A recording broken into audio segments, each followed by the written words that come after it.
আমি যদি অ্যালার্ট থাকতাম আমার এখানে না পড়তো তাহলে এই ফাইনটা হইতো না। এটা তো অল্প টাকা বেঁচে গেছে, কিন্তু অনেক বড় টাকা হইলেও কিন্তু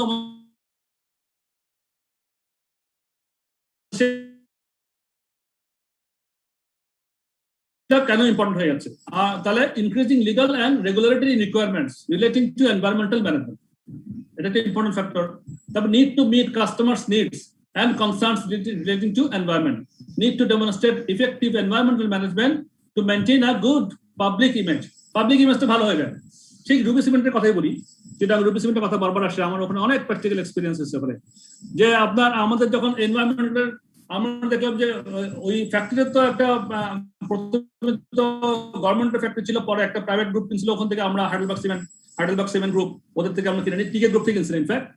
তখন দেখা গেছিল ওখানে অনেক ওখানে লিকেজ থাকতো। মনে করেন আমার প্রোডাকশন হচ্ছে, প্রোডাকশনের মধ্যে অনেক সিমেন্টের ধোঁয়া উঠতেছে, মানে ওগুলা সিমেন্ট প্রোডাকশন ওখান থেকে কোনো একটা লিক থেকে ওটা ধোঁয়া হয়ে হয়ে পুরোটাই আমার সিমেন্ট ফ্যাক্টরিটা খুব ময়লা হয়ে থাকতো।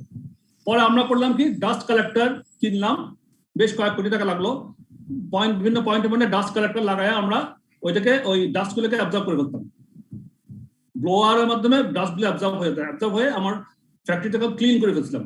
ক্লিন করাতে দেখা গেছে যে আমার ফ্যাক্টরির ইমেজটা অনেক বেড়ে গেছিল। আমরা 14001 অ্যাচিভ করছিলাম, যেটা এনভায়রনমেন্টাল একটা আইএসও এনভায়রনমেন্ট, আইএসও 14001, ওটা আমরা অ্যাচিভ করতে পারছিলাম। বিং এ সিমেন্ট কোম্পানি, একটা ময়লা একটা জায়গা, যেখানে খুব ডাস্টি একটা জায়গা, ফ্যাক্টরি, সিমেন্ট ফ্যাক্টরিকেও আমরা আইএসও 14001 অ্যাচিভ করতে পারছিলাম এনভায়রনমেন্টাল ইস্যুগুলোকে কাজে লেগে। আমি বেশ কয়েক কোটি টাকা খরচ করছিলাম। এটা আমাদের কোম্পানি ইমেজ অনেক বেড়ে গেছিল, আমাদের ম্যানেজমেন্ট ভালো হয়ে গেছিল, আমাদের সবকিছুতে সুন্দর, আমাদের কাজ স্মুথ হয়েছিল। তো এখানে দেখেন, এই জন্য আমরা maintain a good public image. So we need to manage the risk and potential impact of environmental disasters. Disaster থেকে বেঁচে গেলাম, বেঁচে যাই আমরা। Can make cost savings by improved use of resources such as water and fuel. ওয়াটারকে যদি আমরা recycling করতে পারি, হ্যাঁ, আবার অন্যান্য বিষয়, অন্যান্য ওয়েস্টেজ গুলো যদি আমরা রিসাইক্লিং করতে পারি, তাহলে অনেক রিসোর্স থেকে আমরা বেঁচে যাই। সেই জন্যই কস্ট সেভিংস হয় এখন একটা। And are recognizing the importance of sustainable development, which is the meeting of current needs without compromising the ability of future generations to meet their needs. এই সমস্ত কারণে আমাদের এনভায়রনমেন্টাল ম্যানেজমেন্টটা এখন বেশি ভাইটাল হয়ে গেছে। এখানে যেহেতু অনেক কস্ট জড়িত এটার অপারেশনে এবং ইনভেস্টমেন্টে, সুতরাং এখানে একটা অ্যাকাউন্টিং চলে আসে। তারপরে আসেন illustration of Manchester United football club. এটা একটা ওরা উদাহরণ দিচ্ছে, খুব ইন্টারেস্টিং। এটা আপনারা পড়েন, রিয়েলি ইন্টারেস্টিং। মানে ম্যানচেস্টার ইউনাইটেড ক্লাবটা কি আপনি জানেন তো না সবাই? জি স্যার। ফুটবল টিম না, Manchester European team, Manchester United, ইংল্যান্ডের স্যার। খুবই নাম করা। ওরা কিন্তু এনভায়রনমেন্টাল ইস্যুতে প্রচুর টাকা ইনভেস্ট করছে, ইনভেস্ট করে ওরা বলতেছে যে ওদের কিন্তু প্রফিটেবল হচ্ছে অনেক কিছু। যেমন ওরা, the club created a nature reserve at its training ground to provide pond and grassland for wildlife, which has become a haven for the many species of which can otherwise have been disturbed by the club's ongoing building improvements. The training center also features a lagoon with reed bed technology. The club signed an agreement with Cheshire Wildlife Trust. এই ধরনের বিভিন্ন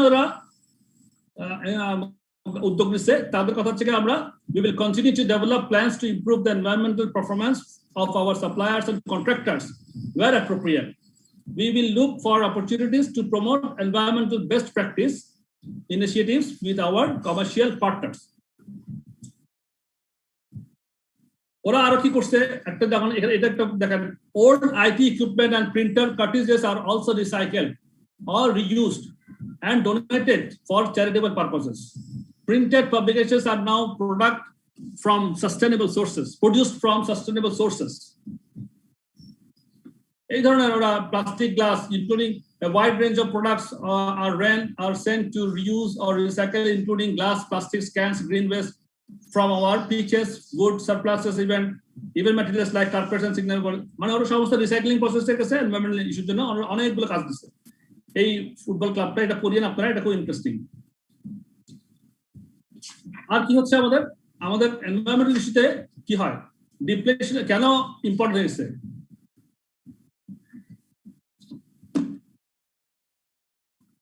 এখানে United যে Manchester United কি করছে, these are just some of the many policies that the club have introduced.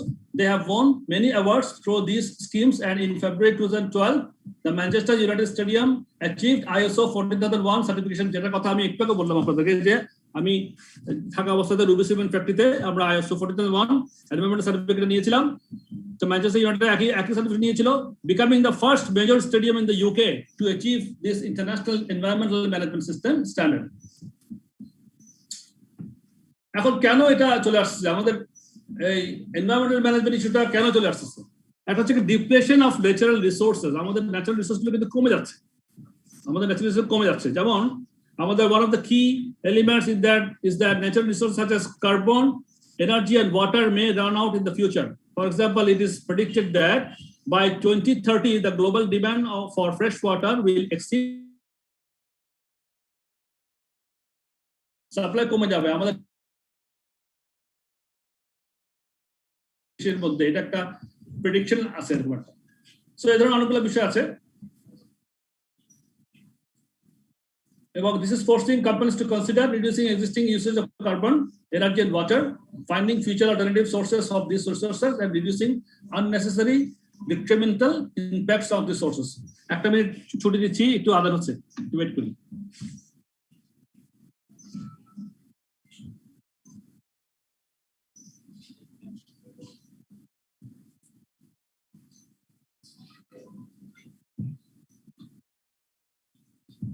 আপনারা পড়তে পারেন এর মধ্যে।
তো ঠিক আছে, আমরা আবার আসি।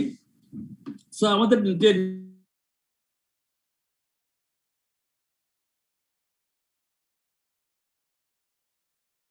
run out within next 50 years, আগামী 50 বছরের মধ্যে তেল শেষ হয়ে যাওয়ার একটা সম্ভাবনা আছে আমাদের এস্টিমেশন এরকম। এই ধরনের কারণে আমাদের কি হচ্ছে, আমাদের কার্বন ডাইঅক্সাইডের প্রভাবে আমাদের যে প্রবলেম হচ্ছে, the burning of fossil fuels has contributed to the increase in carbon dioxide in the atmosphere, which is attributed to global warming and climate change. তাহলে এই সমস্ত কারণে আমাদের কি হচ্ছে, রিডিউসিং, আমাদের যেটা কনসিডার করতে হচ্ছে কোম্পানিগুলোকে, সেটা হচ্ছে reducing existing usage of carbon, energy and water, তারপর finding future alternative sources of these resources, আর হচ্ছে reducing unnecessary detrimental impacts on these resources. এই সমস্ত কারণে আমাদের environmental management accounting এর বিষয়টা চলে আসছে খুব বেশি করে। Contribution of environmental management accounting, the contribution of environmental management accounting, আমাদের environmental management accounting যদি করি তাহলে কি কন্ট্রিবিউট করে আমাদের? সেক্ষেত্রে আমাদের EMA is concerned with the accounting information needs of managers in relation to corporate activities that affect the environment as well as environment-related impacts on the corporation. These includes identifying and estimating the costs of environment-related activities, identifying and separately monitoring the usage and cost of resources such as water, electricity, fuel, etc. Ensuring environmental considerations from a part of capital investment decision. Ensuring environmental considerations from a part of capital investment. আমরা যে capital investment decision নিই সেটা কিন্তু ওটা একটা chapter আপনার সামনে আমরা পড়বো যে যেটা আমরা যে ক্যাপিটাল বাজেট বলে থাকি তো ক্যাপিটাল ইনভেস্টমেন্ট ডিসিশনগুলোর সম্বন্ধে ওটাকে ensuring environmental considerations from a part of capital investment decision assessing the likelihood and impact of environmental risk including environment-related indicators as part of routine performance monitoring, benchmarking activities against environmental best practice. Benchmarking কথাটা আসছে এই কথাটা মনে রাখেন এই শব্দটা নিয়ে আমাদের পরে আরেকটু ক্ষুদ্র আলোচনা আছে environmental management and effect on financial performance এখন ফাইনান্সিয়াল পারফরম্যান্সে আমাদের কি ইফেক্ট হয় environmental management করলে আমাদের ফাইনান্সিয়াল গিয়ে এক্সপেক্টে আমাদের পারফরম্যান্সে ফাইনান্সিয়াল পারফরম্যান্সে আমাদের কি ইফেক্ট হয় সেটা আমাদের জানা দরকার there are a number of ways in which environmental issues can have an impact on the financial performance of organizations একটা হচ্ছে ইমপ্রুভিং রেভিনিউ আমাদের রেভিনিউটা ইমপ্রুভ করতে পারে কিভাবে করতে পারে যেমন আমরা যদি it may also possible to sell such products for a premium price আমরা যদি environmental ইস্যুগুলো যদি ভালোমতো আমরা কনসিডার করি এবং ওখানে যদি আমরা ইনভেস্ট করি তাতে কি হয় আমাদের producing new products and services which meet environmental needs concerned to customers need to increase sales also possible to sell such products for a premium price Recycle Match is an online business to business marketplace that allows companies to buy sell give away large volumes of waste including plastics textiles paper chemicals food metal building etc. Improved sales may also be consequence of improving the reputation of the business. So, আমাদের revenue-টা improve হয়। এটা improve হওয়ার সম্ভাবনা একটা থেকে যায়। আর হচ্ছে cost reduction আমাদের করতে পারি কি হবে? Paying close attention to the use of resources can lead to reductions in the cost. Often, simple improvements in process can lead to significant cost savings. এই যে আমাদের যে কথাটা বলেছিলাম সিমেন্ট ফ্যাক্টরির কথা একটু আগে বলেছিলাম আমরা যখন ডাস্ট কালেক্টরটা লাগাইলাম আমাদের বিভিন্ন পয়েন্টে ডাস্ট কালেক্টর লাগালে আমাদের যতটুকু মনে পড়ে আমরা 3-4 কোটি টাকা খরচ করছিলাম 3-4 কোটি টাকা খরচ করার পরে আমি দেখলাম যে আমাদের প্রোডাকশনের যে ডাস্ট কালেক্টরের মধ্যে যে ডাস্টটা আমার চলে যাচ্ছিল হাওয়ার সঙ্গে মিশে যাচ্ছিল ধুলাতে মানে বাতাসের সঙ্গে ধুলাটা মিশে যাচ্ছিল সেটা আমাদের সেফ হওয়াতে মানে কিছুটা কিন্তু কষ্ট আমাদের ওখানে মিনিমাইজ হয়ে গেছিল আমাদের সিমেন্টের যে প্রোডাকশন ওটা কিছুটা হইলো ওখান থেকে আমাদের আসতে থাকলো সো এইভাবে করে আমাদের কি হলো ইমপ্রুভমেন্ট হইলো কস্ট সেভিংটা হইলো আর ম্যানচেস্টার ইউনাইটেড কথা এখানে एग्जांपल দিচ্ছে ওরা বলছে যে Manchester United have estimated that they have saved around $790,000 since introducing its environmental policies আরটা কি হতে পারে কস্ট আমাদের implication financial implication increase in কস্টটা আর বেড়েও যেতে পারে সেটা বিভিন্ন ভাবে বাড়ে there may be increase in some cost for example the cost of complying the legal and regulatory requirements and additional cost to improve the environmental image of the organization additional cost যেতে পারে a recent study of the Syrian olive oil industry suggested that compliance cost could run to as much as 2% of total revenue তাহলে cost improve হতে পারে তারপর cost of failure আমরা যদি environmental ইস্যুতে cost of failure আমরা টিকিউম এর মধ্যে পড়েছিলাম কস্ট অফ ফেলিয়ার হ্যাঁ যে আমরা যদি কোনো কারণে ফেল করি আমাদের প্রোডাকশন বন্ধ হয়ে যায় এখানে কস্ট অফ ফেলিয়ার থাকে তাহলে even in short term increases in cost through compliance or environmental policies cannot be recovered via increased revenue or other cost savings. It may still be considered to be financially acceptable if it avoids potential longer-term failure cost. যেমন April 2010 the oil company British Petroleum was responsible for an oil spill off the Gulf of Mexico. By 2012, the company had spent $21 billion on the cleanup operation and the compensation payments.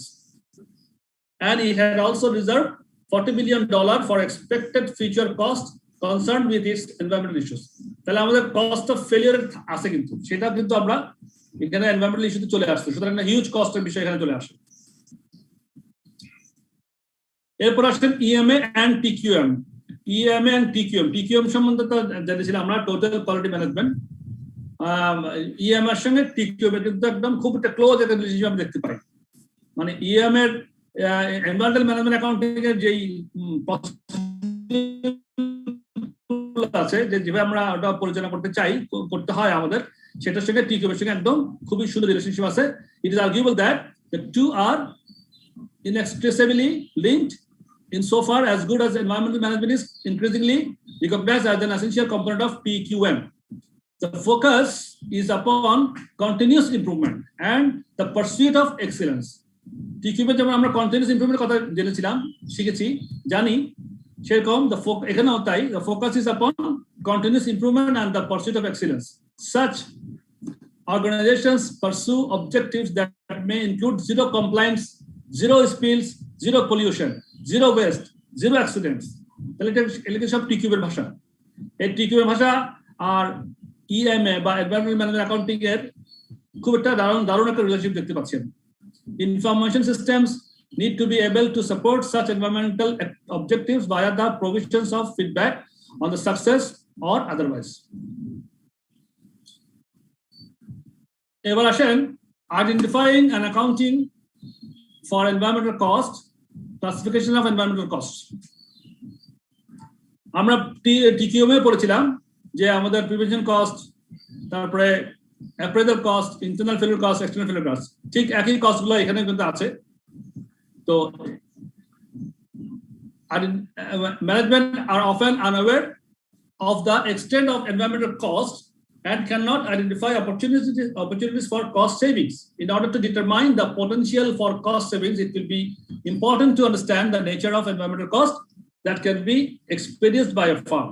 Environmental cost can be categorized as quality-related cost, covered in Chapter 3 alongside TQM. আমরা Chapter 3 তে পড়েছিলাম TQM সম্বন্ধে, quality-related cost। মনে আছে আপনাদের কথাটা? আমরা quality related cost কি পড়েছিলাম না? সেই এনভায়রনমেন্টাল কস্টও একই রকম ক্যাটাগরাইজ করা যায় as quality related cost. This results in 4 cost categories. TQM এ যেমন আমরা 4 কস্ট ক্যাটাগরি পড়েছিলাম, এখানেও তাই। এটা এখানে শুধু এনভায়রনমেন্টাল প্রিভেনশন কস্ট, যেটা হচ্ছে environmental those cost associated with the preventing adverse environmental impacts.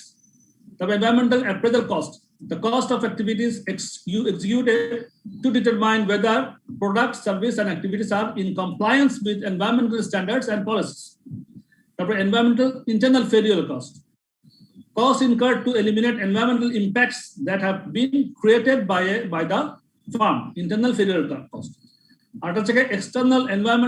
External failure cost, costs incurred after environmental damage has been caused outside the organization. ওই যেমন ব্রিটিশ পেট্রোলিয়াম কোম্পানি ওই অয়েল স্পিলের জন্য জরিমানা দিছিল, বা আমাদের ডুবিসিমেন্টে আমার প্র্যাকটিক্যাল ক্ষেত্রে যে আমি জরিমানা দিছিলাম। External failure cost, environmental prevention cost, এগুলো আমরা আর আলোচনা না করি, একই কথা বারবার আপনারা অবশ্যই পড়বেন। আমি জাস্ট একটু টাচ দিয়ে গেলাম, নাথিং ডিফিকাল্ট টু আন্ডারস্ট্যান্ড, ঠিক আছে?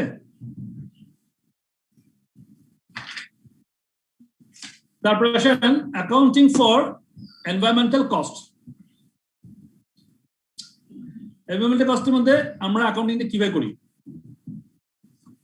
Conventional management accounting practices do not provide adequate information for managing the environment in a world where environmental concerns as well as environment-related costs, revenues, and benefits are on the rise. Environmental costs are not traced to particular processes or activities and are instead lumped in with general business overheads or other activity cost. আমরা কি করি সাধারণত এখন পর্যন্ত? আমরা এই যে overhead cost হিসেবে এনভায়রনমেন্ট কস্ট থেকে আমরা ওখানে ঢুকাই দিচ্ছি, কিন্তু আমরা খুব ভাগ করতেছি না। আমরা এনভায়রনমেন্টাল কস্ট, রেভিনিউস, বেনিফিটস এটা এখন বেড়ে যাচ্ছে, কিন্তু আমরা এটাকে এখনো কিন্তু লাম্প আকারে, লাম্প হয়ে মানে লাম্প ইন মানে একটা মানে একটা থোক বরাদ্দর মতো করে আমরা দিয়ে দিচ্ছি কোথায় ওভারহেড কস্টের মধ্যে দিয়ে দিচ্ছি কিন্তু এনভায়রনমেন্টাল অ্যাক্টিভিটি বেসড অ্যাকাউন্টিং কিরকম in ABC environmental costs are removed from general overheads থেকে আমরা এটাকে বের করে ফেলতেছি and traced to products and services এখন প্রোডাক্ট আর সার্ভিসের জন্য আমরা আলাদা করে এটা চার্জ করতেছি ABC costing এর মাধ্যমে this means that the cost drivers are determined for those costs and products are charged for the use for these environmental costs based on the amount of cost drivers that they contribute to the activity. They should give a good attribution to environmental cost to individual product. তাহলে আমরা product wise environmental ইস্যুটা কতটুকু effect করতেছে একটা প্রত্যেকটা প্রোডাক্টের মধ্যে কত কস্ট বের করতেছে এনভায়রনমেন্টাল ইস্যুগুলো সেগুলোকে আমরা এখন সেগ্রিগেট করতেছি এবিসির মাধ্যমে বা অ্যাক্টিভিটি বেসড অ্যাকাউন্টিং এর মাধ্যমে করে আমরা ওটাকে কি করতেছি ওখানে আমরা প্রোডাক্ট কস্ট হিসেবে ওখানে আমরা এখন দিয়ে দিচ্ছি মডার্ন অ্যারেনাতে অ্যাটমসফিয়ার একটা ইলাস্ট্রেশনের মধ্যে দেখেন কিভাবে করি এটা এর একটা ইলাস্ট্রেশন একটা উদাহরণের মধ্যে দিচ্ছে একটা consumer electronics manufacturing company has established the following cost rates for internal environmental cost একটা ইলেকট্রনিক কোম্পানি ম্যানুফ্যাকচারিং কোম্পানি করছে কি তারা এনভায়রনমেন্টাল কস্টটাকে কিভাবে ভাগ করে দেয় সেটা দেখাচ্ছে এখানে ওরা তিনটা ক্যাটাগরি করছে prevention cost appraisal cost internal field cost prevention cost হচ্ছে staff environmental training cost environmental training জন্য স্টাফদেরকে একটা ট্রেনিং দেয় হ্যাঁ এটা ওরা একটা প্রিভেনশন কস্ট ক্যাটাগরিতে ফেলছে কস্ট পুলটা হচ্ছে environmental training cost staff environmental training cost আর এখানে টোটাল কস্ট ছিল ওদের $8 million তাহলে কস্ট ড্রাইভার থেকে 40,000 ট্রেনিং আওয়ার্স 40,000 ট্রেনিং আওয়ার ওরা স্পেন্ড করছে এখানে করাতে 8 মিলিয়ন ওরা তখন পরে করছে কস্ট ড্রাইভারের $8 million কে 40,000 আওয়ার ভাগ করে $200 পার ট্রেনিং আওয়ার এটা হচ্ছে ওদের প্রিভেনশন কস্ট এটা কিভাবে ভাগ করে সেটা একটা জাস্ট উদাহরণ হিসেবে দেখাচ্ছে আর কি তারপর ওরা অ্যাপ্রেজাল কস্ট করছে কি এটা করছে কি পাওয়ার ইউসেজ ইন্সপেকশন কস্ট পাওয়ার ইউসেজ ইন্সপেকশন কস্ট মানে কতটুকু পাওয়ার ইউজ হয় ফ্যাক্টরি ম্যানুফ্যাকচারে ওটা একটা ইন্সপেকশন করছে এই ইন্সপেকশন কস্ট ওদের লাগছে $5 million মানে হিউজ আর কি এগুলা হিউজ কাজ তাতে কস্ট ড্রাইভার ছিল 150 million kilowatt hours consumed in final output তখন 5 মিলিয়নকে 150 মিলিয়ন কিলোওয়াট আওয়ার দিয়ে ভাগ করে পার কিলোওয়াট বের করছে 0.033 পার কিলোওয়াট আওয়ার কনজাম্পশন অ্যাপ্রেজাল কস্টটা তারপর ইন্টারনাল ফেলিয়ার কস্টটা সেটাকে ওরা ভাগ করছে এটা হচ্ছে প্রোডাক্ট টেক ব্যাক কস্ট প্রোডাক্টটা দিছিল ওরা আবার ফিরে আসছে এখানে তার কস্ট পড়ছে 25 মিলিয়ন এবং কস্ট ড্রাইভার ছিল 15 million batteries used in products এই প্রোডাক্টগুলো যেগুলো ফিরে আসছে 15 মিলিয়ন ব্যাটারি এখন ইউজ হয়েছিল তার খরচ হলো 25 মিলিয়ন তাহলে পার ব্যাটারি ভাগ করছে 25 মিলিয়নকে 15 মিলিয়ন ভাগ করে 1.67 পার ব্যাটারি ইউজড তো তারা কি করছে by including this cost in standard cost cards the company hope to encourage managers to focus এটা কিন্তু খুব ইম্পর্টেন্ট কথা তখন ম্যানেজারকে এনকারেজ করার জন্য তারা হোপ করতেছে যে by including this cost in standard cost cards the company hope to encourage managers to focus on reducing total costs as well as the associated drivers so for example managers may try to reduce the amount of batteries used in the product in order to able to reduce that cost and also the selling price of the product তখন এই কস্টগুলো যখন ম্যানেজারের সামনে থাকবে একজন production manager যখন দেখবে যে এই কস্টগুলো তার সামনে আছে তখন সে চিন্তা করবে যে না আমার প্রোডাকশনটাকে আমার প্রোডাকশনের যে কোয়ালিটি অফ প্রোডাক্টটাকে আমি কিভাবে ইমপ্রুভ করবো সো দ্যাট আমার এই টাকাটা বেঁচে যায় তখন সে যখন কস্টটা দেওয়া থাকবে তখন সেও নিজেও কিন্তু তার এফোর্টটা দেওয়া শুরু করবে সুতরাং ম্যানেজারকে ইনফ্লুয়েন্স করা যেতে পারে এই হচ্ছে মোটামুটি বিষয় অ্যাক্টিভিটি বেসড নামাজের জন্য হ্যাঁ একটু পরে আমি জাস্ট এই কোনো ব্রেক দিবেন হ্যাঁ একটু পরে ব্রেক দেবো একটু ওয়েট করেন কেমন তো অ্যাডভান্টেজ ডিসঅ্যাডভান্টেজ কি অ্যাক্টিভিটি বেস কস্টিং আর এনভায়রনমেন্টাল কস্টিং এর মধ্যে অ্যাডভান্টেজ হচ্ছে এনভায়রনমেন্টাল কস্ট অ্যাডভান্টেজ হচ্ছে কি better fairer product cost improving pricing better environmental cost control facilitates the quantification of cost savings should integrate environmental costing into the strategic management process, reduces the potential for cross subsidization of environmentally damaging products. Disadvantages are beshi bora uchit, the time consuming, expensive to implement, determining accurate cost and appropriate cost drivers is difficult, external cost not experienced by the company, that is carbon footprint may still be ignored or unmeasured. Some internal environmental costs are intangible, for example, impact on employee health, these are still ignored. A company that incorporates external costs voluntarily may be at a competitive disadvantage of rival who do not do this. যাই হোক এগুলো হচ্ছে advantage and disadvantage. আর এরপরে আমরা একটা illustration আছে, এটা শেষ করলে বরং আমরা এটা শেষ করে ফেলি, তারপর আমাদের যাবো ইনশাআল্লাহ। ছোট একটা বিষয় একটু বলে দিই। Input output analysis, an alternative technique which can be used to identify and allocate environmental costs is input output analysis. একটা অল্টারনেটিভ টেকনিক আছে এই এনভায়রনমেন্টাল কস্টটাকে অ্যালোকেট করার জন্য এবং আইডেন্টিফাই করে অ্যালোকেট করার জন্য একটা টেকনিক আছে কি input output analysis. The technique records material flows with the idea that what comes in must go out or be stored. মানে যতটুকু পর্যন্ত আমি ইনপুট দিচ্ছি ম্যাটেরিয়াল, সেটা সম্পূর্ণভাবে কিভাবে আমার বের হচ্ছে, আউটপুটটা কি হচ্ছে, সেটা একটা অ্যানালাইসিস করা। যেমন the purchased input is regarded as 100% and is balanced against the outputs, which are the produced, sold and stored goods, and the residual regarded as waste. Materials are measured by physical units and include energy and water. At the end of the process, the material flows can be expressed in monetary units. Process flow charts can help to trace inputs and outputs, in particular waste. They demonstrate the details of the processes so that the relevant information can be allocated to main activities. তাহলে ইনপুটের সঙ্গে output একটা comparison করে একটা analyse করা হয়।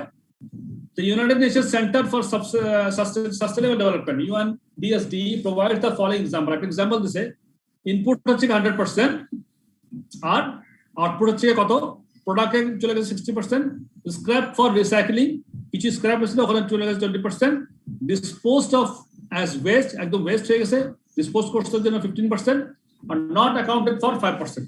তাহলে output 10%, 100%। তাহলে ইনপুটের সঙ্গে আউটপুটটা অ্যানালাইজ করাটা হচ্ছে একটা টেকনিক এই এনভায়রনমেন্টাল ইস্যুটাকে কনসিডার আনা। এই হচ্ছে মোটামুটি flow management involves not only materials flow but also the organisation structure. Classic material flows are recorded as well as material losses incurred and various stages of production. EMA can benefit from flow cost accounting because it aims to reduce the quantities of materials which leads to increased ecological efficiency. Anyways, এটা একটা analysis একটা example দিল এখানে। আমরা আমাদের একটা break নিই, এটা এখানে থাক। আমরা আপনারা আমার সঙ্গে আছেন নাকি না আমি তো বুঝতেছি না। আছে স্যার। আমরা একটা ব্রেক নিব আমাদের জন্য। জি স্যার। জি স্যার। তাহলে একটা 10 মিনিট 7 থেকে 10 মিনিট রাখি, 10 মিনিট চলে আসি ইনশাআল্লাহ। এটা থাকলো তাহলে ওপেন থাকলো, যারা ইচ্ছা তারা দেখতেও পারেন চাইলে।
কি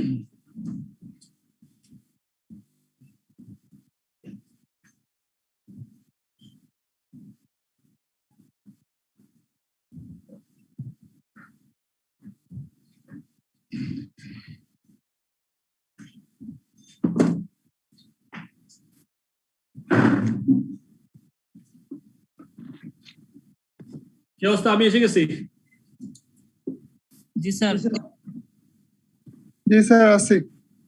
আছেন সবাই? নামাজে গিয়ে ফিরে আসছেন একদম? আর কেউ আছেন কিনা আমার মতো?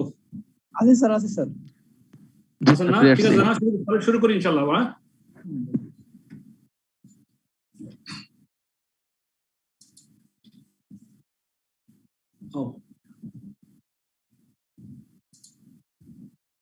হ্যাঁ। তো তাহলে মোটামুটি এই হচ্ছে আমাদের বিষয়। এই চ্যাপ্টারটা আমরা পুরো কভার করলাম। আমরা অঙ্কে যাবো এখন। অ্যাক্টিভিটি বেস কস্টিং এর কিছু একটা অঙ্ক আমরা দেখবো, তাতে আমাদের আইডিয়াগুলো একটু ক্লিয়ার হয়। চ্যাপ্টার সামারি, আমরা এই চ্যাপ্টারে কি শিখলাম? এটা হচ্ছে আমাদের এবিসি। আমাকে শুনতে পাচ্ছেন এবং দেখতে পাচ্ছেন স্ক্রিনটা?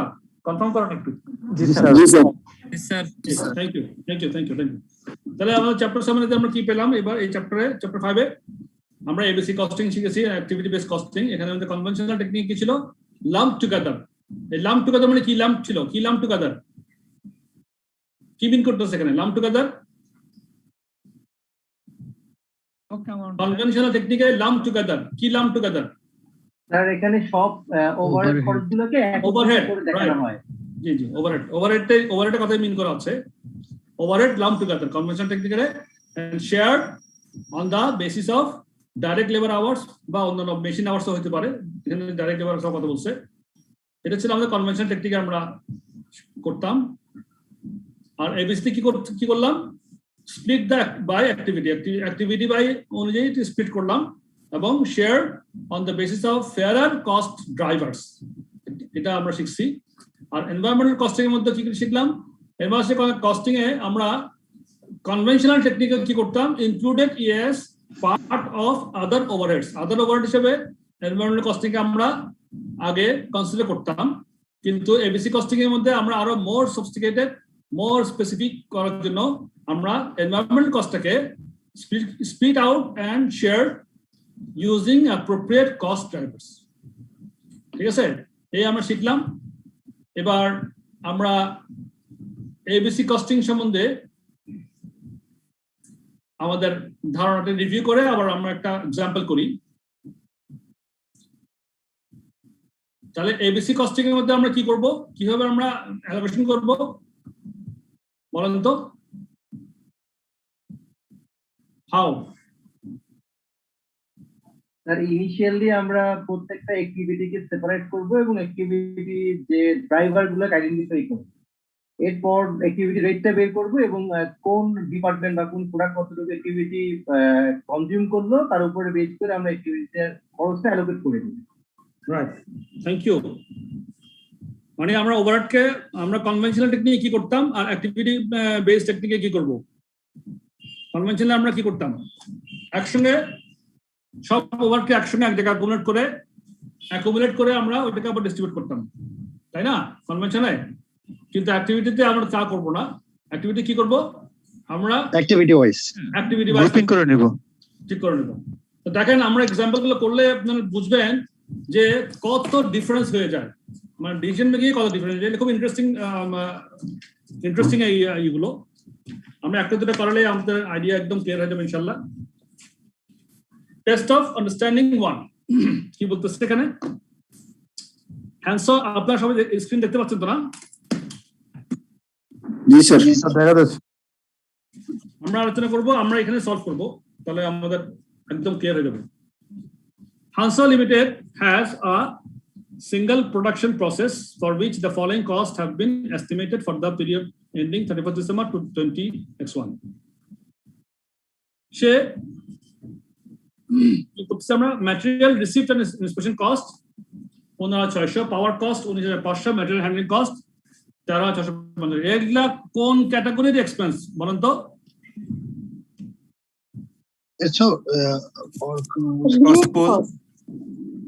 এগুলো ওভারহেড কিন্তু আমাদের কোন জায়গায় ফেলবেন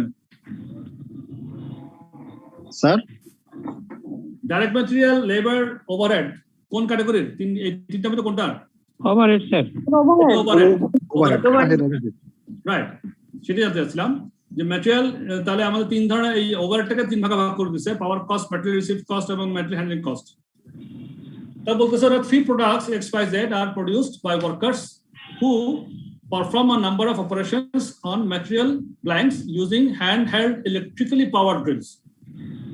The workers have a wage rate of $9 per hour. Also, তিনটা প্রোডাক্ট আছে ওরা ইলেকট্রিক্যালি পাওয়ার হ্যান্ডহেল্ড ইলেকট্রিক্যাল পাওয়ার হেল্প বিল দিয়ে ওরা কাজগুলো করে এবং ওয়ার্কারদের যে ওয়েজ রেট আছে $9 করে। The following budgeted information has been obtained from the period ending 31st December 2021.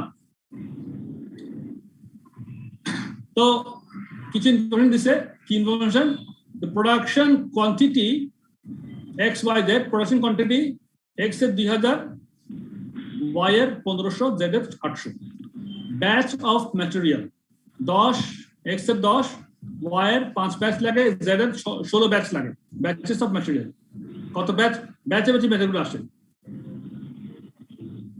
আচ্ছা তারপর আসেন ডাটা পার প্রোডাক্ট ইউনিট এবার কিন্তু ইউনিট এগুলো কিন্তু বাল্কে বলছে আর এখন ডাটা পার প্রোডাক্ট ইউনিট প্রাইস কত ডাইরেক্ট ম্যাটেরিয়াল স্কয়ার মিটারে লাগে এক্স এর ক্ষেত্রে 4 স্কয়ার মিটার ওয়াই এর ক্ষেত্রে 6 স্কয়ার মিটার জেড এর ক্ষেত্রে 3 স্কয়ার মিটার ডাইরেক্ট ম্যাটেরিয়াল টাকায় বলছে আবার ডলারে বলছে $5 $3 $6 এক্স এর 5 ওয়াই এর 3 জেড এর 6 ডাইরেক্ট ম্যাটেরিয়াল মিনিটসে কত মিনিট লাগে এক্স এর লাগে 24 মিনিট ওয়াই এর লাগে 40 মিনিট জেড এর 60 number of power drills operations 6টা 3টা 2টা পার ইউনিট কিন্তু দেখেন ডেটা পার প্রোডাক্ট ইউনিট 6টা ইউনিট নাম্বার অফ ড্রিলস লাগে এক্স এর ওয়াই এর লাগে 3টা নাম্বার অফ ড্রিলস জেড এর লাগে 2টা এবার overhead cost for material received and inspection process power and material handling are presently each absorbed by product units using rates per direct labor hour বর্তমানে direct labour অনুযায়ী বা direct labour hour অনুযায়ী ওটাকে আমরা অবজার্ভ করি An activity-based costing investigation has revealed that the cost drivers for the overhead costs are as follows. একটা investigation করছে activity-based অনুযায়ী activity-based costing অনুযায়ী ইনভেস্টিগেশন করে আমরা দেখতে পেলাম যে কিছু কস্ট ড্রাইভার আছে যেগুলা ওভারহেডকে ইনফ্লুয়েন্স করতেছে কি কিরকম ভাবে হচ্ছে এটা An activity-based costing investigation has revealed the cost drivers for the overhead costs are as follows. Material received and inspection এটাকে কস্ট ড্রাইভার হচ্ছে number of batches of materials তাহলে আমাদের যেখানে ম্যাটেরিয়াল রিসিভড ইন্সপেকশন আছে এখানে 1500 টাকা হয়েছে খরচ এটা কস্ট পুল আর কস্ট ড্রাইভার হচ্ছে number of batches of material তারপর প্রসেস পাওয়ার এই যে প্রসেস পাওয়ার কথা বলছিল এখানে 19500 টাকা প্রসেস পাওয়ার এটা ইনফ্লুয়েন্স হচ্ছে number of power drills operation এই যে নাম্বার অফ পাওয়ার ড্রিলস 6টা 3টা 2টা তাহলে প্রসেস পাওয়ারটা ওটার উপর নির্ভর করতেছে তারপরে material handling quantity of material square metre handle আমার যে হ্যান্ডলিং যে ম্যাটেরিয়াল হ্যান্ডলিং কস্ট 13650 টাকা এই কস্টটা কেন হয়েছে আমাদের যে এই quantity of material handle square মিটারে তাহলে আমার পার কোয়ান্টিটিতে পার ইউনিটে ম্যাটেরিয়াল আমার হ্যান্ডেল কত করে হয়েছিল স্কয়ার মিটারে 463 এই যে আমরা এটা ম্যাটেরিয়াল আমরা হ্যান্ডেল করছি এই হ্যান্ডলিং করার জন্য আমার যে খরচটা হচ্ছে সেটা হচ্ছে এই খরচটা টোটাল খরচ দিচ্ছে এখন আমরা কি করব প্রোডাক্ট প্রাইস এটা ক্যালকুলেশন করতে হবে তো করার জন্য প্রথমে আমরা কি করব স্পেসিফাই করতে হবে তাই না এখন ratio wise your requirement is you to prepare a summary which calculates the budgeted product cost per unit for each of the products XYZ for the period ending 31st December 2021 detailing the unit cost for each cost element দুইটা উপায় বের করতে বলছে একটা হচ্ছে using the existing method for absorption of overhead costs আর হচ্ছে using an approach which recognizes the cost drivers revealed in the activity based costing investigation প্রশ্ন বুঝছেন স্যার দুই নাম্বারটা বুঝি নাই স্যার দুই নাম্বারটা বুঝেন নাই দুইটা মেথড এটা দর্শন একটু এবিসি না দুই নাম্বারটা বলতেছে using an approach আমরা কি করব, আমাদেরকে বলছে আমাদেরকে বলছে ইউনিট কস্ট বের করতে পার প্রোডাক্ট XYZ এর আমাদের প্রোডাকশন কস্ট বের করতে বলছে, তাই তো? To prepare a summary which calculates the budgeted product cost per unit for each of the products XYZ for the period ending 31st December 2021, detailing the unit costs for each cost element. Cost element মানে কি? Direct material কত লাগলো, direct labour কত লাগলো, overhead কত লাগলো, detail করে বলতেছে। দুইটা অপশন দিয়েছে, একটা হচ্ছে using the existing method for the absorption of overhead cost. Using existing method মানে কি? অ্যাবজর্পশন কস্টিং মেথডে, তাই তো? জি। আর নাম্বার 2 বলছে using an approach which recognise the cost drivers built in the activity based costing investigation। তাহলে দুই উপায়, আপনি একটা অ্যাবজর্পশন কস্টিং মেথড একটা বের করে দেখাবেন, একটা হচ্ছে এবিসি অনুযায়ী বের করে দেখাবেন। তো করেন তাহলে। আমরা প্রথমে আমরা যেটা করব, আমরা অ্যাবজর্পশন কস্টিং মেথডটাকে বের করে দেখি, আপনারা করেন। আমার এখানে তাহলে টোটাল কত টাকা, টোটাল ওভারহেড কত? 48,750। হ্যাঁ, একটু ভেঙে ভেঙে বলেন। Material receive and installation cost 15,600 যোগ 19,500, পাওয়ার কস্ট 19,500 যোগ ম্যাটেরিয়াল হ্যান্ডলিং কস্ট 4,450। এই টোটালটাই তো আমার টোটাল ওভারহেড কস্ট, তাই না? জি। আচ্ছা, এখন বলেন যে অ্যাবজর্পশন কস্টিং আমরা কি করি? এই টোটাল অ্যাবজর্পশন কস্টিং কে আমরা একটা রেট অনুযায়ী ভাগ করে দিই, তাই তো? জি স্যার। তাহলে আমরা এখন একটা রেট বের করতে হবে। তাহলে আমরা টোটাল অ্যামাউন্টটা পাইলাম, এবার কিসের বেসিসে ভাগ করব? ওটা বলে দিছে যে the workers have a rate, the products are produced workers work to from operation material using direct labour hour sir. Direct labour hour বেসিসে আমরা ভাগ করার বিষয়টা আছে এখানে। হ্যাঁ, এই যে absorbed by product units using rates per direct labor hour. Overhead costs of material received, process power, handling are presently each absorbed by product units using rates per direct labor hour. তারাই আমার labour hour কত সেটা বের করতে হচ্ছে না এবার? জি জি। তাহলে লেবার আওয়ারটা বের করার জন্য আমার এক্স এ আমার কত লেবার আওয়ার লাগে? 24 মিনিট, 40 মিনিট, 60 মিনিট। পাইতে লাগে 40 মিনিট, 60 জেড লাগে 60 মিনিট। তাহলে আওয়ারলি নিয়ে আসেন। 24/60 লাগে 24, একই দিনে 24 মিনিট লাগে। তাহলে 2000 ইউনিটে কত লাগে, কত মিনিট লাগে?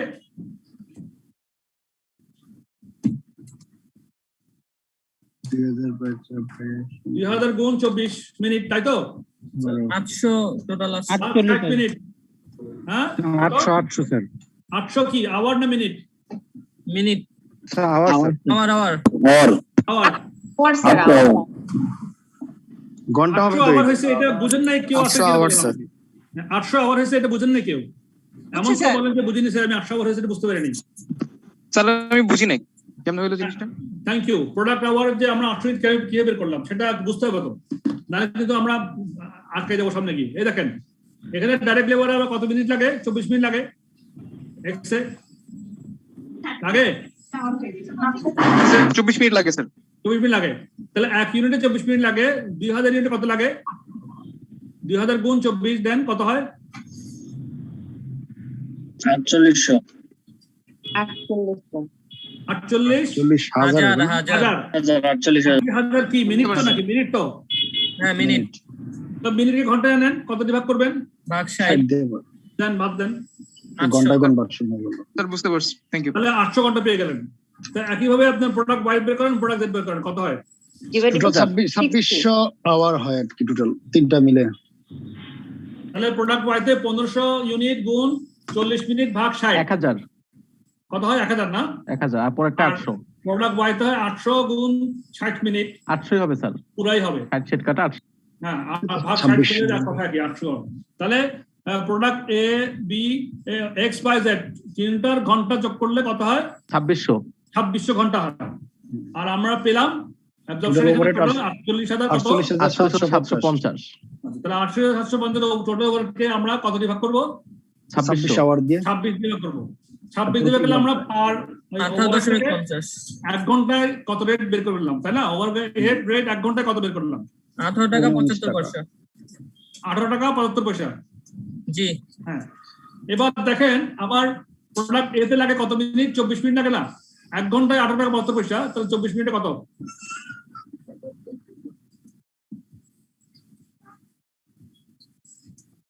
7.5। 7.50। হ্যাঁ, এটা বুঝেন নাই কে? আমরা এটা হচ্ছে 18.75 ভাগ 60 ইনটু 24 24 কত হয়? 60 টাকা 50। 50 আমার টোটাল প্রোডাক্ট ওভারহেড কে 48,750 ছিল, ওটা দিয়ে আমরা 2600 ঘন্টা বের করছিলাম টোটাল প্রোডাকশন আওয়ার, ভাগ করে পার আওয়ারে আমার রেট পেলাম আমরা 18 টাকা 75 পয়সা। এবার 18 টাকা পার আওয়ার রেট যদি হয় তাহলে এক্স আমার লাগে 24 মিনিট, তাহলে 18 টাকা 75 পয়সাকে 60 মিনিট দিয়ে ভাগ করে 24 মিনিট দিয়ে গুণ করলে আমি এক্স এ কত ওভারহেড কস্ট লাগতে পারেন সেটা আমি পেয়ে গেলাম।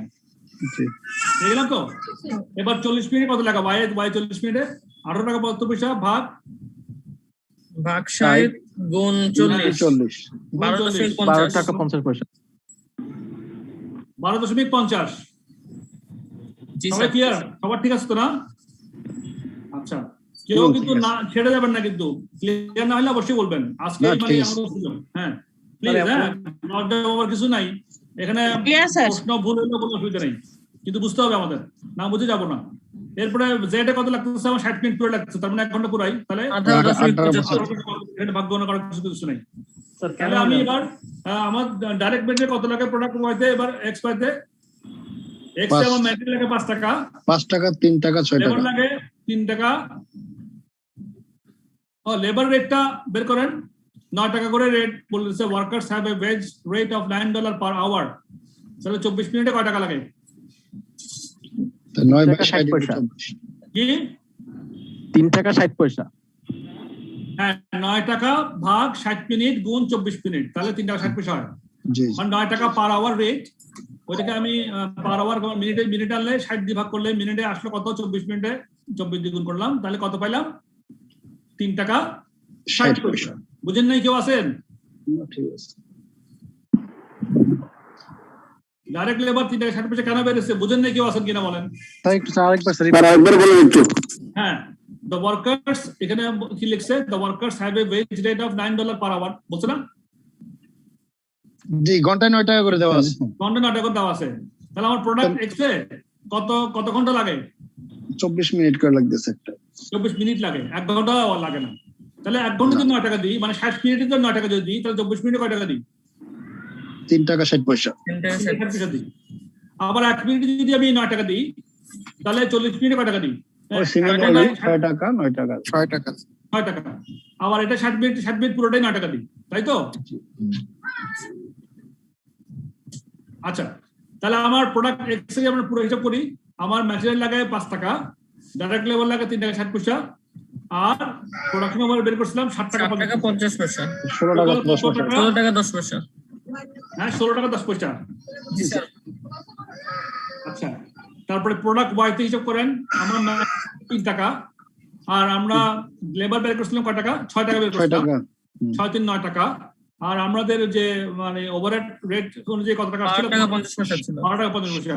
6 টাকা 3 টাকা 21 টাকা 50 তাহলে 21 টাকা। 50 টাকা 50 এবার প্রোডাক্ট যেটা আসেন, ম্যাটেরিয়াল লাগে 6 টাকা, লেবার লাগে 9 টাকা, 9 টাকা, আর আমাদের 18.75 পুরোটা 33 75 টোটাল হলো 33.75। একটু যা করলাম এটা আমরা কোন মেথডে করলাম? অ্যাবজর্পশন কস্টিং মেথডে করলাম।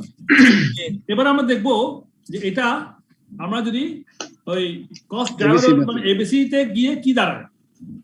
আচ্ছা, এবিসি করার জন্য আমাদের কি কি লাগবে? প্রথমে আমাদের কস্ট পুল এবং কস্ট ড্রাইভার গুলো আইডেন্টিফাই করতে হবে। তো কস্ট পুল হচ্ছে কি আমাদের এখানে বলা আছে material receive and inspection, power process power and material handling. তাহলে ম্যাটেরিয়াল রিসিভটা আমার নির্ভর করছে হিসেবে number of batches of material উপর, তাই না? জি স্যার। নাম্বার অফ আগে প্রথমে একটা করি, ম্যাটেরিয়াল রিসিভ ইন্সপেকশন করি, কত টাকার মোট? 15,600। হ্যাঁ, আমার নির্ভর করছে কস্ট ড্রাইভার কি number of batches of material. তো number of batches of material কি কি আছে আমাদের এখানে? Number of batches of material কত? 16 হ্যাঁ, এক্স এর লাগে 10 ব্যাচ, ওয়াই এর লাগে 5 ব্যাচ এবং জেড এর লাগে 16 ব্যাচ। এক্স এর 10 ব্যাচ দিয়ে কত প্রোডাকশন করি? স্যার 2000। R Y A 1500 16। তাহলে টোটাল ব্যাচ কত? 31 ব্যাচ। Total base 10 5 15 16 31। তাহলে আমার টোটাল কত টাকা ব্যাচের জন্য ম্যাটেরিয়াল ইন্সপেকশন কস্ট 15,600 জি হ্যাঁ ভাগ 31 কত হয় পার ব্যাচ? 503.23 লিখে রাখেন এক জায়গায় 503 টাকা 23 পয়সা লিখে রাখেন এক জায়গায়। এটা আমরা এখন ওয়ার্কিং করতেছি। তাহলে material inspection cost per batch 503 টাকা 23 পয়সা লিখে রাখেন পার ব্যাচে। জি এবার আসেন প্রসেস পাওয়ার। প্রসেস পাওয়ার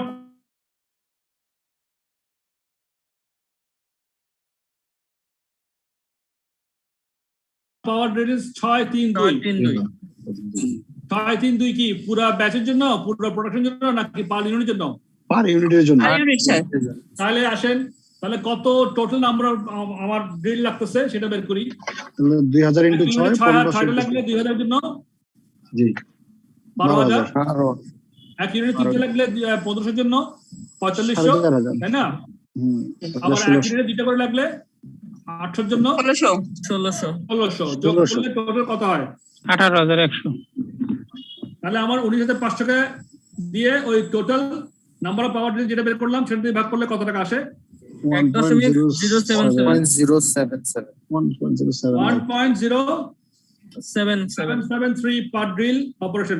একটু পর্যন্ত বুঝেন না কেউ? আসেন প্রশ্ন করবেন কেউ প্লিজ।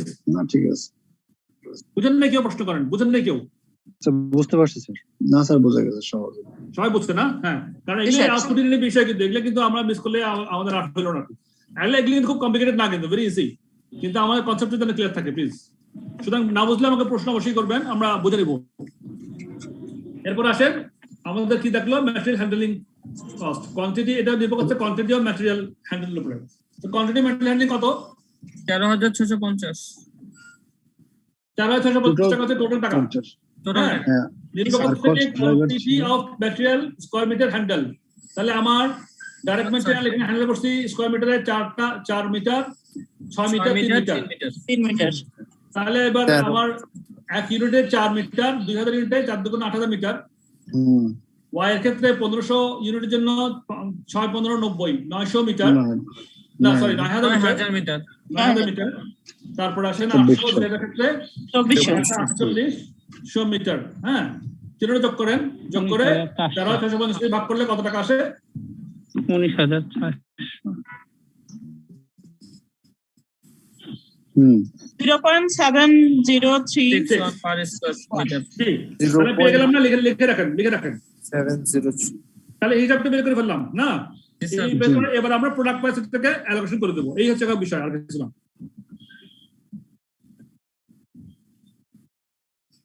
প্রোডাক্টটাকে এর মধ্যে আমরা অ্যালোক করে দেবো।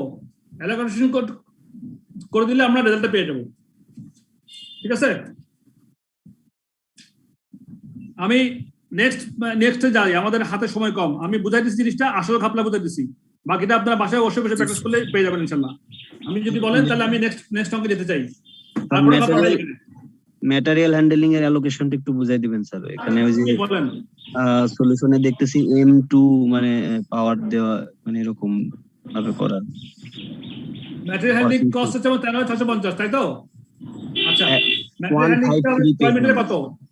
সরি বুঝিনি আপনার কথাটা। 153 পেজে স্যার ম্যাটেরিয়াল হ্যান্ডলিং এর এটা দেয়া আছে, ওখানে M পাওয়ার 2 এভাবে মানে ফর্মুলা দেওয়া আছে আর কি। M2 হচ্ছে কি স্কয়ার মিটার। ওটাতে স্কয়ার মিটার বোঝাচ্ছে, তেমন কিছু M2 না, এটা স্কয়ার মিটারের হিসাব।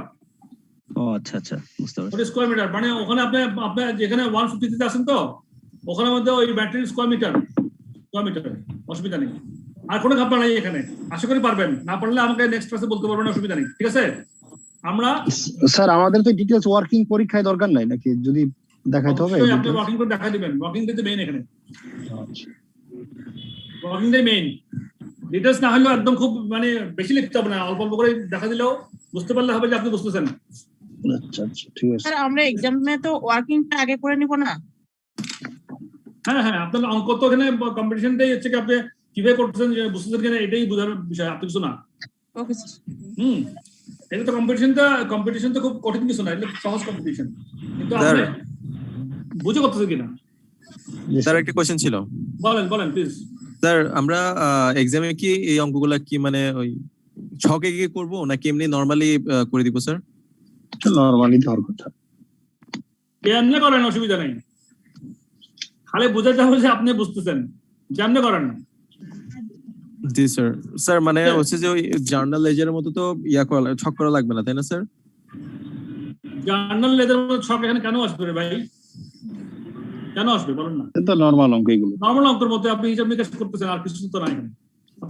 অত অত বেশি এত কিছু ঝামেলা নাই এখানে। আপনার শুধু এগুলো ভাই এগুলো জেনারেল আপনার ওয়ার্কিং জেনারেল মধ্যে মতো। আপনি শুনেন, আপনার ওয়ার্কিং যেগুলো দিবেন না, ওয়ার্কিং এর মধ্যে আপনি আপনার মুনশিয়ানাটা আপনি দেখা দিবেন, ওইটাই কাজ করবে। Okay sir. Sir bus, part that's all. Sir হ্যাঁ, পার্ট বলো। বিতে অনেক লম্বা আলোচনা দেয়া আছে, এরকম কি বড় করে দিতে হবে না স্যার? না আমাদের নিজেদের মতো করে একটা কনক্লুশন দিলেই হচ্ছে? বেশি লম্বা আলোচনা করার দরকার নেই, আপনারা নিজের মধ্যে ক্যালকুলেশন করে ছোট করে ক্যালকুলেশন করে দেখাবেন। কিন্তু ক্যালকুলেশনটা ছোট করে দেখালো মানে আমাদেরকে বোঝাবেন যে আপনি বুঝছেন এটা জিনিসটা, দ্যাটস অল। ঠিক আছে, ওকে স্যার। আমরা নেক্সট অঙ্কে যাই। এই অঙ্কের যে ঝামেলাটা আমি আপনাদের সঙ্গে হিসাব করছি, আপনারা পারবেন আশা করি, বাসায় এটা করলে হয়ে যাবে। নেক্সট অঙ্কটা বুঝাতে এটা ইম্পর্টেন্ট আছে। সাপু পিএলসি সবাই দেখতেছেন সবাই? জি স্যার। স্যার দেখতেছি। Sabu PLC, na? Sabu PLC make and sell a number of products. Products A and B are products for which market prices are available at which Sabu PLC can obtain a share of the market as detailed below. Estimated data for the forthcoming period is as follows. Sabu PLC একটা estimate data দিছে, ওরা কয়েকটা product করে। Product এটা product A, product B, other product. Production করে কত? Production and sales দুইটাই একই, যা প্রোডাকশন তাই সেলস। প্রোডাক্ট এ তে 5,000, বি তে 10,000, আদার প্রোডাক্টস 40,000। আবার ডাইরেক্ট ম্যাটেরিয়াল কস্ট এটা হাজারে দেওয়া আছে, 80,000, 300,000 2020। আর ডাইরেক্ট লেবার কস্ট 40, 100, 60। এটা হচ্ছে 1 নম্বর ইনফরমেশন। 2 নম্বর ইনফরমেশন হচ্ছে ভ্যারিয়েবল ওভারহেড কস্ট at $1,500,000 আর বাচ্চা কাঁদতেছে। আমি সবাই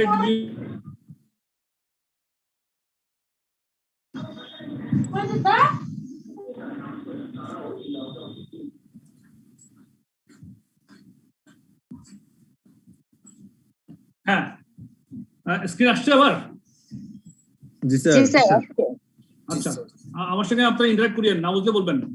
variable overhead cost is 15,000, of which 40% is related to the acquisition, storage and use of direct materials and 60% is related to control and use of direct labor. তাহলে ওভারহেডটাকে ওরা বলে দিছে যে যত টাকা আছে $15,000, এটার 40% হচ্ছে ম্যাটেরিয়াল রিলেটেড আর 60% হচ্ছে লেবার রিলেটেড। আচ্ছা, আর কি বলতেছে? It is current practice in sub unit using company-wide percentages on direct material cost and direct labor cost as the absorption basis. তাহলে absorption basis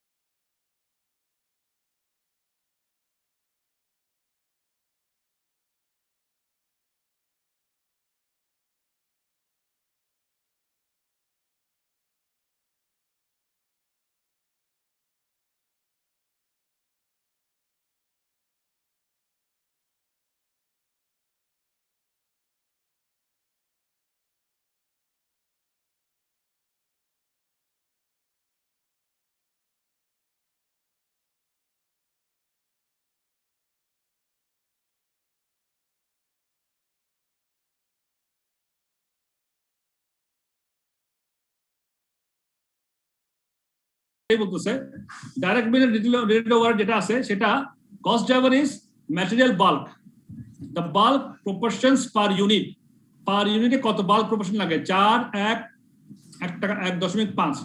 তাহলে মোট যত লাগে, যত বাল্ক ইউনিট হবে এক ইউনিটে, ওই টোটাল কত বাল্ক ইউনিট লাগতেছে সেটা কি আমার যে ম্যাটেরিয়াল এখানে বের করবো আমরা 40%, 60%, এইটা ওইটা অনুযায়ী আমরা অ্যাবজর্পশন করতে হবে। যেমন মনে করেন, আচ্ছা পড়াটা পুরো সম্পূর্ণ করে আমরা আসতেছি। অবশ্য ডাইরেক্ট লেবার রিলেটেড ওভারহেডস যেটা আছে, লেবার রিলেটেড যে ওভারটা আছে সেটা cost driver is number of labour operations, number of labour operation, কতবার অপারেশন করে, নাম্বার অফ লেবার অপারেশনস ওটার উপর নির্ভর করতেছে, এটা cost driver. Not directly time related না, number of labour operation related সেটা বলতেছে। Labour operations per product unit, 6টা লাগে এতে, বিতে লাগে 1টা, আর আদারে লাগে 2টা। এভাবে ভাগ করে দিয়ে আমি অ্যাবজর্পশন কস্টিংটা আমরা বের করতে বলছি। তো আসেন একটু করেন আমরা। এই আমার এখানে প্রথমে যদি আমরা নরমালি যাই অ্যাবজর্পশন কস্টিং বেসিসে, তাতে কি দেখা যাচ্ছে আমাদের এই ডাইরেক্ট প্রথমে আমরা ম্যাটেরিয়াল, এই যে ওভারহেড যেটা আছে আগে, এটাই তো মেইন আমাদের ভাবলা। ডাইরেক্ট ম্যাটেরিয়াল ডাইরেক্ট লেবার বের করতে কষ্ট না, ওটা তো আমরা জানবোই। লেবার ওভারহেডটা কিভাবে বের করবো সেটা দেখি আমরা। আগে এখানে আমাদের বলা আছে variable overhead cost is $15,000 of which 20% is related to acquisition, storage, use of direct material of material. তাহলে ম্যাটেরিয়াল রিলেটেড কত টাকা হলো? 6 লাখ 40%, 6 লাখ। আর and 60% is related to the control and use of direct labor. তাহলে লেবার রিলেটেড কত? 9 লাখ। এই যে 6 লাখ আছে, এই 6 লাখকে আমরা এবং 9 লাখ এটাকে ডিস্ট্রিবিউশনের বিষয়ে চলে আসছে। তাহলে আমাদের ওভারহেড অ্যাবজর্পশন রেটটা কত আসবে? 6 লাখ। ম্যাটেরিয়ালটা কত পার্সেন্ট হবে অ্যাবজর্পশন কস্টিং এ বলেন? এখানে বলা আছে it is current practice in Sapu PLC to absorb variable overhead cost into product units using company-wide percentage on direct material cost and direct labor cost as the absorption basis. তাহলে absorption basis দেওয়া আছে, তাহলে company-wide percentage বের করতে হবে। তাহলে company-wide percentage করতে হলে আমার ডাইরেক্ট ম্যাটেরিয়াল কস্ট কত টাকা? ডাইরেক্ট ম্যাটেরিয়াল কস্ট এখানে দেওয়া আছে 80,000 300,000 আর 2020। ওটাকে স্যার টোটাল করে তারপর 80,000 দিয়ে টোটালটাকে ডিভাইড করে কত হলো? 80,000 যোগ 300,000 না, যোগ আবার 2020 মানে 2020, তো 2020 যোগ 80 তাহলে 24 লাখ আর কি 24,000 তাই তো? তার মানে 6 লাখ বাই 24 লাখ আর কি। হ্যাঁ 6 লাখ ভাগ 24 লাখ, 24,000 বা 24 লাখ, ঠিক আছে। তাহলে কত পার্সেন্ট হয়? 25%। এক এক অংশ। আর লেবার রিলেটেড যেটা হয়, লেবার রেটে কত? ওই তো 9 লাখ বাই এটা কত আসে? 40 যোগ 100 যোগ 660 8 লাখ আসবে স্যার। 8 লাখ। হ্যাঁ জি স্যার। তার 9 লাখ ভাগ 8 লাখ 12.5%। 9 লাখ তো আমি motor labour rated cost 9 লাখকে 8 lakh দিয়ে ভাগ করলে আমার অ্যাবজর্পশন কস্টিং এর পার্সেন্টেজ বেড়ে যায় না? 112.5 1.125। বাস এই ঘাপলা হচ্ছে এখানেই করে আমরা এবার আমরা ম্যাটেরিয়াল কত সেটা দিব, ডাইরেক্ট লেবার কত দিব, আর অ্যাবজর্পশন কত টাকা হয়েছে পার ইউনিট সেটা আমরা চার্জ করে দেব, ঠিক আছে? তাহলে আমরা এটা পেয়ে যাব। আমি আর এটা করতেছি না। আসেন এবার এতে আমাদের ওই যে কি বেসিসে এবিসিতে আমরা কিভাবে করবো এটা? এবিসিতে কিভাবে করবো? তাহলে আমাদের দেখেন এবিসিতে বলছে যে আমার যে 6 লাখ আছে material cost, material related overhead cost, the direct material related overhead cost, driver is material bulk, the bulk proportion is 4:1:1.5 per unit, না এটা? জি পার ইউনিট। তাহলে আমার টোটাল কত ইউনিট লাগতেছে সেটা বের করতে হবে আমাকে। টোটাল কত বাল্ক লাগতেছে সবগুলোতে। যেমন আমার এতে প্রোডাকশন হচ্ছে কত, প্রোডাকশন সেলস কত? 5,000 গুণ কত? 5,000 গুণ 4, 4টা বাল্ক লাগে। তাহলে পাইলাম কত? 5,000 গুণ 4 তাহলে 20,000 পাইলাম। আর বি তে প্রোডাকশন কত? 10,000 গুণ 1 একটা বাল্ক লাগে। হ্যাঁ বাস এই দুটো হলো তো আমাদের এ আর বি লাগতেছে, আর কিছু লাগতেছে না। নাও টোটালটা বের সি করতে আছে, হবে না? সি টোটাল বের করতে সি লাগবে, আদার ওভার লাগবে, তাহলে 1.5 ইনটু কত 40,000 40,000, তাহলে কত হয় এখানে 90,000 90 স্যার টোটাল কত হয় 90 ইন 30,000 টোটাল 30,000 আর এখানে 60,000, তাহলে মোট টোটাল কত 90,000।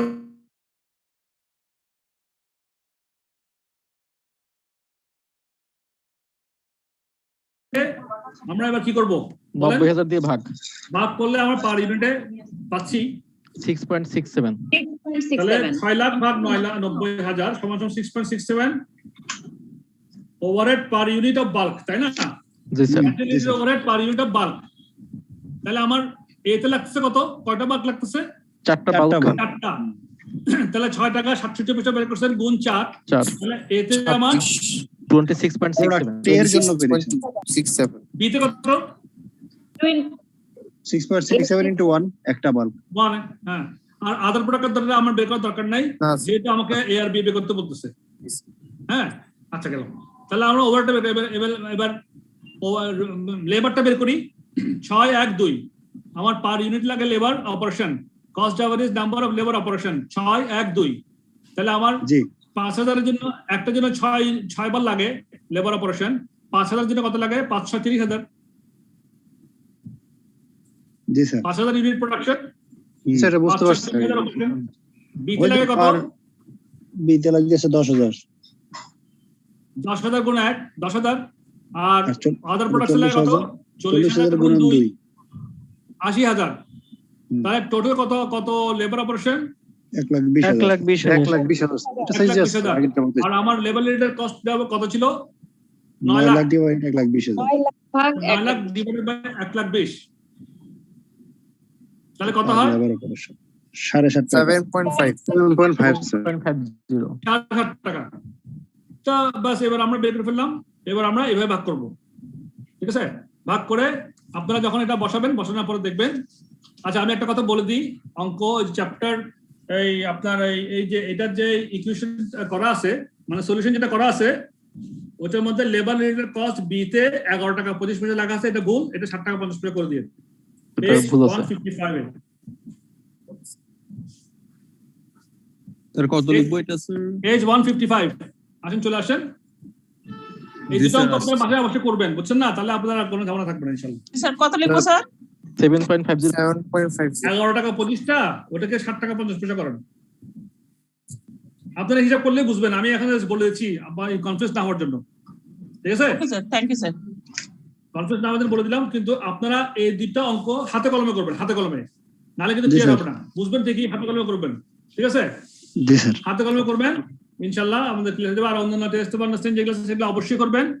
এই দুটো হাতে কলমে করবেন, অন্যগুলোও করবেন হাতে কলমে। আরো আছে অনেকগুলো এখানে ভালো ভালো অঙ্ক আছে, এগুলো সবগুলো আসলে হাতে কলমে করতে হবে। আপনার এখান থেকে অঙ্ক আসে, এবিসি থেকে অঙ্ক পরীক্ষাতে আসে। এবং এই অঙ্কটা যেটা করলাম, এটার যে রিকোয়ারমেন্ট বি আছে, রিকোয়ারমেন্ট বিটা ভালো মতো পড়বেন কিভাবে করছে। রিকোয়ারমেন্ট বিতে বলছে কি, আমাকে রিকোয়ারমেন্ট বিতে কি বলছে, illustrate the decision strategy with SAPO PLC may implement with regard to the production and sale of products A and B.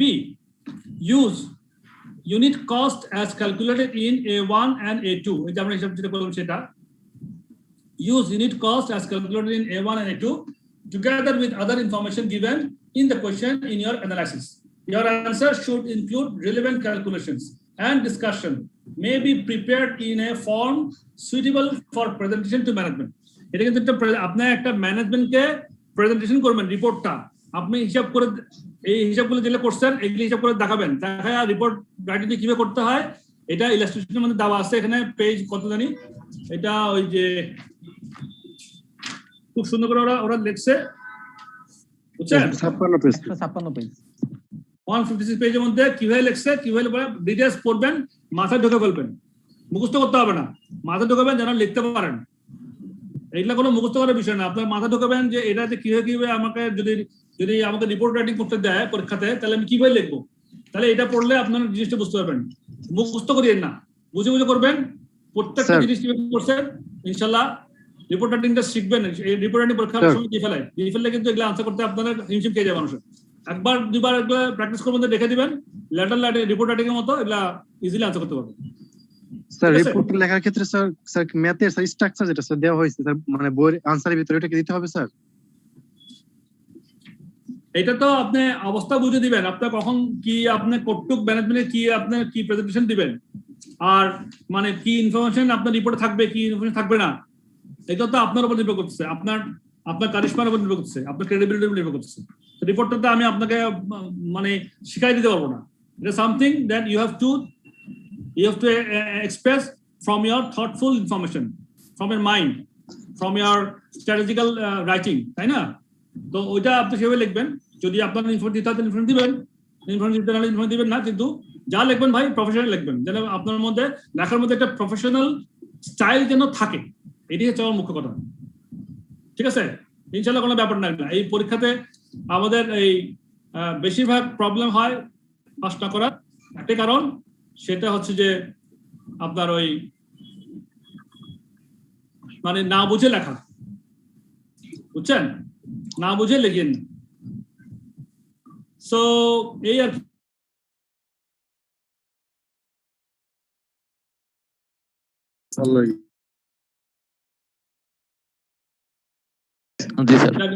এখনই আজকে কিন্তু এই দুটো অঙ্ক অবশ্যই করবেন না, বাকি অঙ্ক অন্যগুলো, যেমন আমি একটা অঙ্ক দেখতে পাচ্ছি এখানে, এটা বোধহয় এটা কিন্তু ফ্যান্টাস্টিক, এটা ভালো মতো বুঝেন, হ্যাঁ খুব দারুণ, এটা করলে হয়ে যাবে ইনশাল্লাহ, মানে পুরো পুরো চ্যাপ্টার কভার করবে। হ্যাঁ স্যার একটা কথা ছিল। বলেন স্যার হচ্ছে যে আপনি এতদিন ক্লাস নিচ্ছেন, আমরাও ক্লাস করতেছি স্যার। স্যার আলহামদুলিল্লাহ মানে বুঝতেছি স্যার। এখন আমার কথা হচ্ছে যে অনেকে যে বলে যে P1 পাস করা যায় না, P1 পাস করা না, স্যার এটা মানে কি স্টুডেন্টের সমস্যা নাকি আসলে এখান থেকে পাস দেয় না? মানে আমার কনফিউশনটা একটু দূর করতে চাচ্ছিলাম আর কি স্যার। কোনোটাই না আসলে, বুঝছেন, কোনোটাই না। কেন জানেন, আমি একদম প্র্যাকটিক্যালি বলি বিষয়টা, কেন আমরা পাস করি না, কেন স্টুডেন্টরা পাস করতে পারে না। এটা আমি একটা কারণ একটু আগে যেটা বলছিলাম, আমরা প্রশ্নটা বুঝি না। একটা মানুষ থেকে আমরা প্রশ্নটা বুঝি না, আমরা মানে প্রশ্ন বোঝার সময় এত তাড়াহুড়ো করি,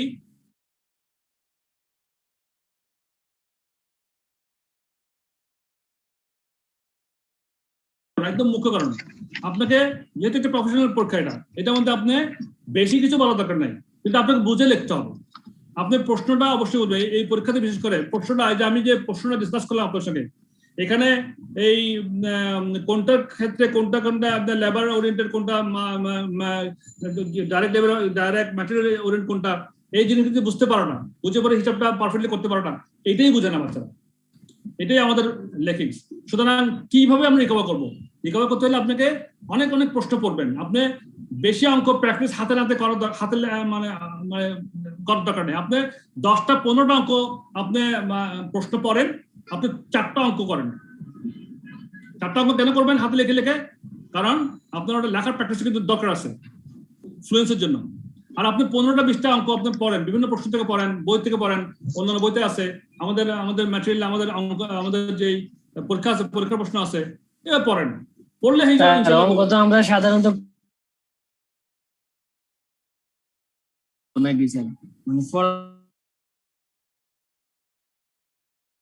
বাসায় একটু প্র্যাকটিস করতে হবে কম। আমরা লিখবো 4টা, করবো 20টা করবো, 16টা করবো, 15টা করবো, 12টা করবো, কিন্তু লিখবো 2টা 3টে 4টা লিখবো বাসায়, লিখে প্র্যাকটিস করবো। কিন্তু যদি পড়ি তাহলে বিভিন্ন ধরনের প্রবলেম গুলো আমরা কিন্তু মাথায় চলে আসবে, যে কি ধরনের প্রশ্ন আসতে পারে, কি ধরনের ওদের মানে লেখার যে টেকনিক গুলো আছে, একটা প্রশ্ন পড়তে পারা, বুঝতে পারার যে বিষয়গুলো আছে, সেগুলো কিন্তু এগুলি আমাদের প্র্যাকটিস করে নিয়ে আসতে হবে। তাহলে দেখবেন যে পাস